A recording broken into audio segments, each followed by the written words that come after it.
مسلمانوں تم کبھی بھی آپس میں جھگڑے نہ کرنا، تم آپس میں اختلاف نہ کرنا، ڈسپلن کو قائم رکھنا، یونٹی کو قائم رکھنا، اتحاد کو قائم رکھنا۔ جنگ کے میدان میں تمہارے اندر اتحاد ہونا چاہیے، اختلاف نہ کرنا۔ صرف ایک چھوٹا سا اختلاف کیا تھا جنگ احد میں، چند صحابہ کرام نے اللہ کے نبی کی بات نہیں مانی تھی، کیا نتیجہ نکلا تھا کہ پوری جنگ کا پانسا پلٹ گیا اور مسلمان جیتی ہوئی جنگ ہار گئے۔ تو اللہ کہہ رہا ہے یہ آپس میں نزاع نہیں کرنا ہے، جھگڑے نہیں کرنا ہے، آپس میں متحد رہنا ہے۔ اور یہ صرف جنگ کے میدان کی بات نہیں ہے میرے بھائی، یہ ہماری نارمل لائف میں، ہماری عام زندگی میں بھی مسلمانوں کو یہ تعلیم دی گئی ہے کہ تمہارے اندر اتحاد ہونا چاہیے۔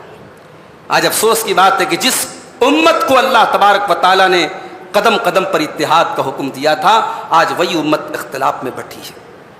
اور اختلاف کیوں ہے؟ اپنے سینٹر سے ہٹی ہے۔